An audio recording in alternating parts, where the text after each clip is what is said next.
Assalamualaikum warahmatullahi wabarakatuh. Hai guys, jumpa lagi bersama Code with Yagi. Materi selanjutnya adalah data classes. Kotlin mengenalkan konsep data class yang merupakan sebuah kelas sederhana yang bisa berperan sebagai data container. Data class adalah sebuah kelas yang tidak memiliki logika apapun dan juga tidak memiliki fungsionalitas lain selain menangani data. Kenapa disebut dengan kelas sederhana? Seperti yang sudah kita ketahui, Kotlin memungkinkan kita untuk menulis kode dengan ringkas dan lebih efisien. Dalam membuat sebuah data class, kita tidak perlu menuliskan banyak kode yang seharusnya dibutuhkan untuk mengelola sebuah data. Data class mampu menyediakan beberapa fungsionalitas yang biasanya kita butuhkan untuk mengolah data hanya dengan sebuah keyword data. Kita bisa lihat contohnya.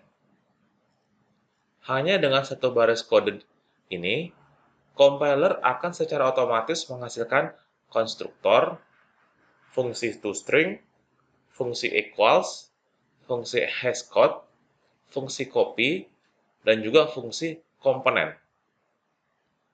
Tentunya ini jauh lebih mudah dan bersih dibandingkan kita harus menuliskan banyak kode secara manual.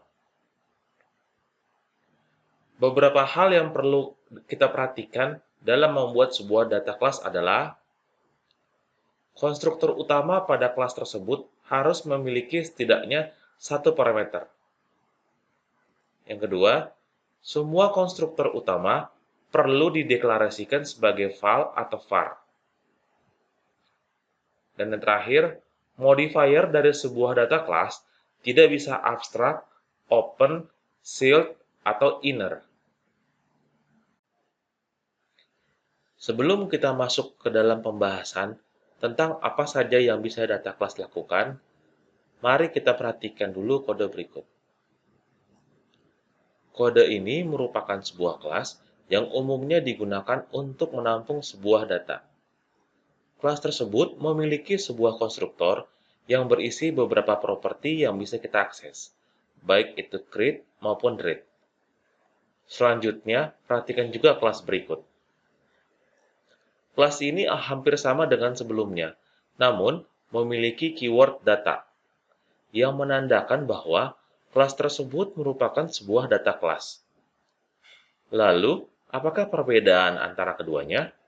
Untuk mengetahuinya, bukalah IntelliJ IDEA dan buat sebuah berkas Kotlin dengan nama dataclasses.kotlin.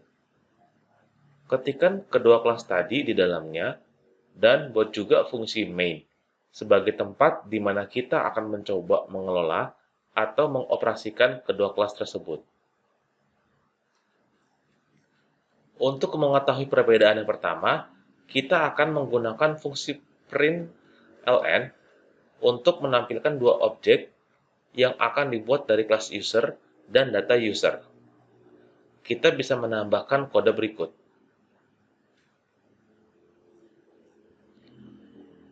Ketika kita menjalankan fungsi main, kita akan melihat hasil yang ditampilkan pada konsol. Bisa kita perhatikan bahwa objek user menghasilkan teks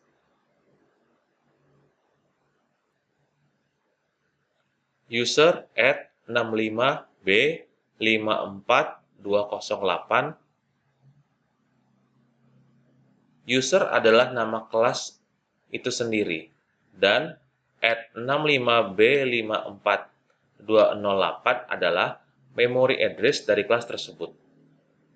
Sedangkan objek data user menghasilkan teks data user name enrollment age 17, yaitu nama kelas disertai dengan semua properti di dalamnya dan value dari properti tersebut. Dengan begitu, kita bisa langsung mengetahui semua informasi dari data user hanya dengan melihat value dari properti yang ada. Mengapa demikian? Karena seperti yang sudah disampaikan sebelumnya, data class akan secara otomatis menghasilkan fungsi toString di dalamnya. Tanpa data class, kita perlu membuat fungsi toString secara manual untuk mendapatkan informasi seperti yang diberikan oleh objek data user. Sebagai contoh, untuk menampilkan informasi yang jelas dari objek user, maka kita perlu menambahkan fungsi toString seperti berikut.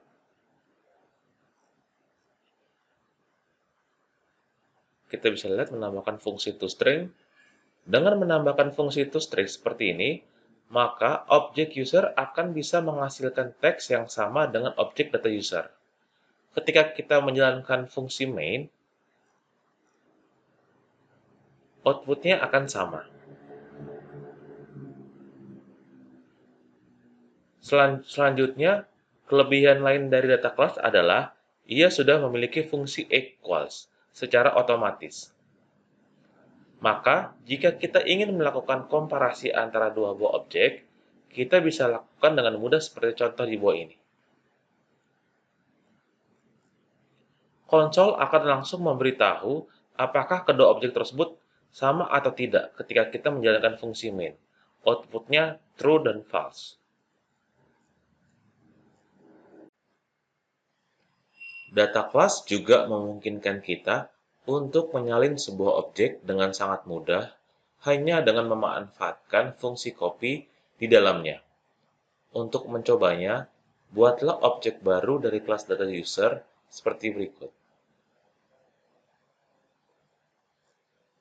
Jalankan fungsi main, dan seharusnya nilai dari data user 4 akan sama dengan nilai dari data user.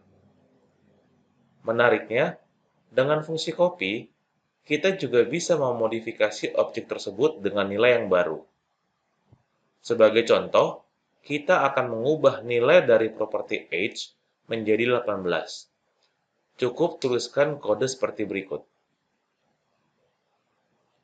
Maka, seharusnya konsol akan menampilkan output data user, name, enrollment, age 18. Tanpa data class, untuk melakukan tugas seperti ini, kita memerlukan sebuah instance baru untuk mengubah nilai dari suatu objek. Dengan demikian, kita harus memodifikasi properti yang kita maksud. Tugas ini akan berulang dan membuat kode yang kita tulis jauh dari paradigma clean code. Selanjutnya, the structuring declaration adalah proses memetakan objek menjadi sebuah variabel. Ini bisa dengan mudah kita lakukan pada data class. Dengan fungsi komponen n yang ada pada data class, kita bisa menguraikan sebuah objek menjadi beberapa properti yang dimilikinya. Sebagai contoh, kita ingin menguraikan objek data user. Maka, jika kode ini dijalankan, konsol akan menampilkan teks seperti berikut. My name is Enrohman. I am 17 years old. Fungsi komponen 1 dan fungsi komponen 2 dihasilkan sesuai dengan jumlah properti yang ada pada data class tersebut. Maka, jika sebuah data class memiliki sejumlah n properti, maka secara otomatis komponen n akan dihasilkan. Kita juga dapat membuat beberapa variabel dari objek secara langsung dengan kode seperti berikut. Jika dijalankan, seharusnya konsol akan menampilkan hasil yang sama seperti sebelumnya. Kesimpulannya adalah, seperti aspek-aspek lain dari Kotlin, data class bertujuan untuk mengurangi jumlah kode boilerplate yang kita tuliskan. Dan perlu kita ketahui bahwa data class tidak hanya sekedar untuk mengelola properti yang ada di dalamnya. Ketika mempunyai data yang sangat kompleks, kita juga bisa menerapkan sebuah behavior di dalam data class.